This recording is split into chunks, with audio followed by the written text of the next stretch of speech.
You're watching Blackadder's body all wrong. The funniest moments aren't accidents, they're controlled detonations. In this breakdown, we'll map the calm before the storm posture, the micro twitches, the split-second release, and the precision that makes a single glare feel like a punchline. Here's the twist. It's not about emotion first. It's about engineering timing so exact you can almost count the beats.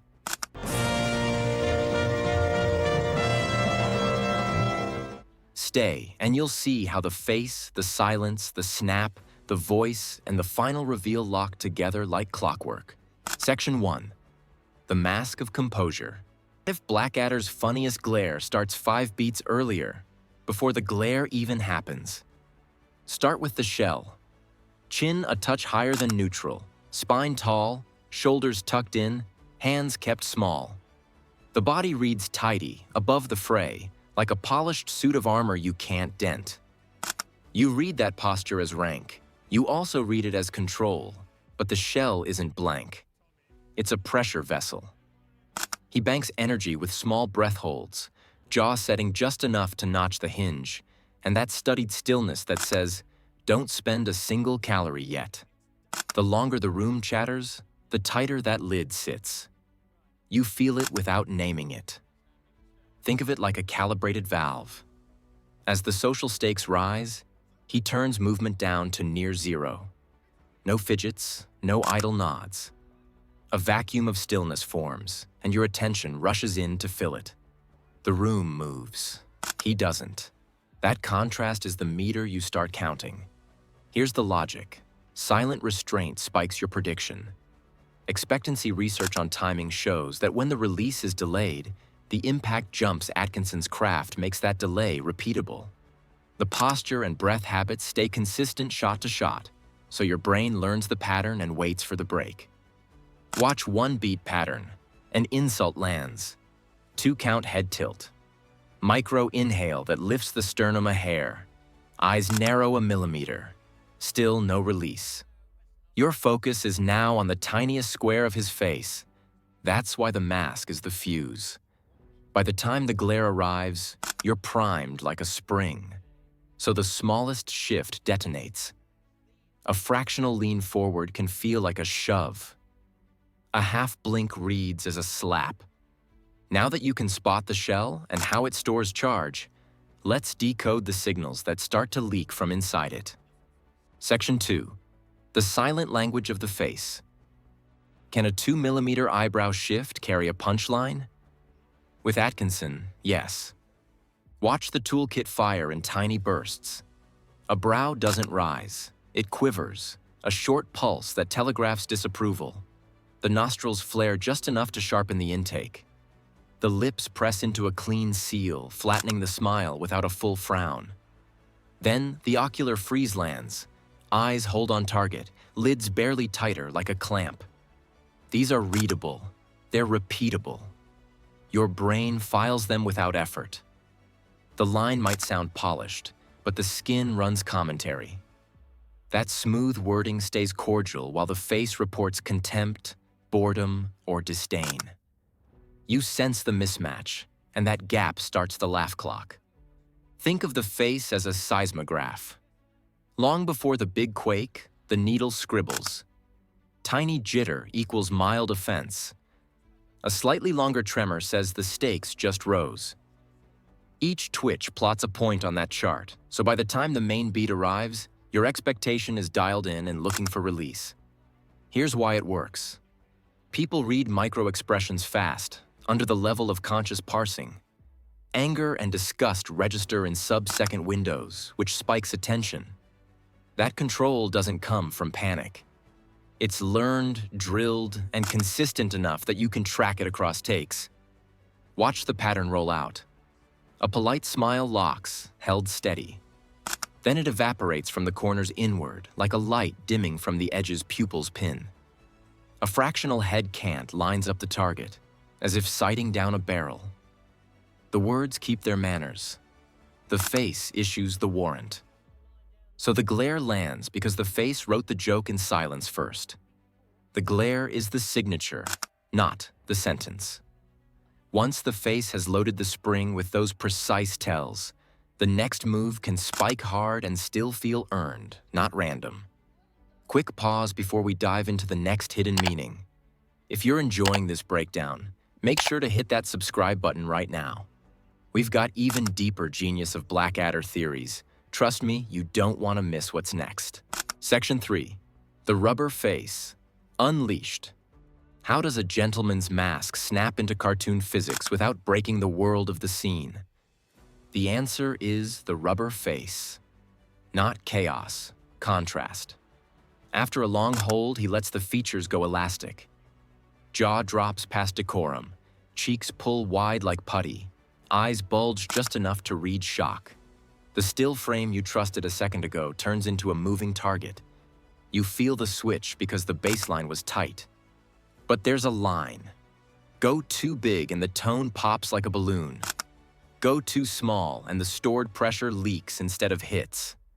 The trick is a measured blast, not a drip or an explosion. You're watching a calibration, not a flail. He runs a locked rhythm. Freeze, stack microtells, then bang. That jump in amplitude reads as designed, like a pressure valve cracking at max PSI. The face opens, the muscles ripple, then it snaps shut again as if embarrassed it moved at all. You laugh because the beat lands right where your body expected, just later than your brain wanted. Here's the logic you can test. Contrast boosts intensity. A pattern that holds, then breaks at a predicted but delayed point, spikes the laugh he makes that break frame true through rehearsal. So the cut, the reaction, and the recoil line up the same way every time. Your eyes track it. Your ears hear the silence around it. Watch a classic shift. The refined sneer sits high and tidy. A plan fails. The sneer melts into a rubbery recoil. Jaw swings, lips stretch, eyes flash, then the mask resets. Wit turns into slapstick and back again. But the status game stays intact. That's why the rubber face works. It's not random stretch. It's the exact second composure legally expires. The body and face set the bomb. Now the voice pulls the pin. Section 4. The voice as a physical instrument. You hear sarcasm, but watch what the larynx does. He runs the voice like a machine. Consonants clip clean. S sounds slice. Then, out of nowhere, a pitch dive drops a floor. Pauses land on exact beats. You can hear the choreography. Jaw sets, tongue taps, soft palate lifts. Each move ticking the line forward with mechanical calm. But status rides on control, right? So why let a crack through or launch a sudden bellow that rattles the room? Because the release isn't a mistake, it's the point. He builds authority with a cool, even register, then spends it in a flash of sonic violence. Think of a metronome. He keeps a dry, steady cadence so your ear settles into a grid. Then he snaps one part of the word open, an overbright vowel that rings, and the next word drops an octave like a trap door. That contrast turns wit into a hit you feel in your chest. Prosody is the guide rope. A pause before the sting spotlights the target. A timbre shift, throatier, darker, marks the word you're meant to catch. Breath work makes it safe to wait, then pounce. Managing a stammer teaches timing, airflow, and onset control, and it shows in how cleanly he starts and stops sound. Here's the move you can track. Load the sentence with crisp superiority, every consonant locked. Then snap one word long and venomous, stretching the vowel so it lashes. The after silence is part of the smack. Your ear rings, the message lands. The voice is percussion. When it hits, it sinks the moment, mouth shape, neck tension, chest pulse, into one clean strike you don't have to see to feel. With body, face, and voice synced, the joke carries a double truth. Clever mind and feral release at once. The double lock routine. Why does Blackadder feel both smarter than everyone and barely holding it together? Because two systems run at once. The script gives you a razor mind that stays cool, calculates, and speaks with polish. The performance adds a volatile body that files every slight and threatens to blow. One claims calm. The other whispers collapse. You read both at the same time, and that friction drives the laugh. So if control is the brand, why do you want the crack? Because your brain tracks the promise of order. The longer he keeps it tidy, the more you bank interest on the release. You crave the breach that proves he's alive under the armor. Here's why the breach pays. The long stillness, the tiny leaks, and the clockwork voice tell you he has it handled. When the elastic snap arrives, it feels lawful, not random. The failure is staged. It's a designed loss that cashes out the tension he built on purpose. Audience payoff rises when the finish matches the build. Think heist logic. Every beat is placed before the vault pops. Atkinson sets the tripwires so the detonation lands on time and only then. Run the prototype. The plan is stated coolly. Composure holds. A corner of the mouth tightens, a nostril skims wider, the gaze hardens by a hair. Then the vocal scalpel carves one word sharper than the rest. Finally, the flare. A snap of face, a clipped bark, a brief lean. Each piece locks like gears, turning pressure into punch. The mini payoff is the double truth. He is brilliant, and he is human. The laugh is trust in the mechanism, the clean match between poise and rupture, delivered with engineering accuracy rather than impulse. That brings us to the final idea tying it all together. Conclusion. The genius of the double truth.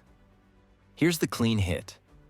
His body tells two truths at once: absolute control and timed collapse. And the laugh sparks when they collide on cue.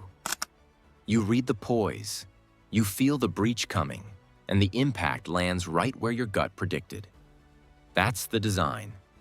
If this shifted how you watch his timing, hit that subscribe button and drop a comment with the moment you first saw the glare loading the punchline. I want to hear your beat count and your favorite snap. Next time the mask appears, count the beats. 2, 3, 4. The joke starts long before the line does. Then it lands,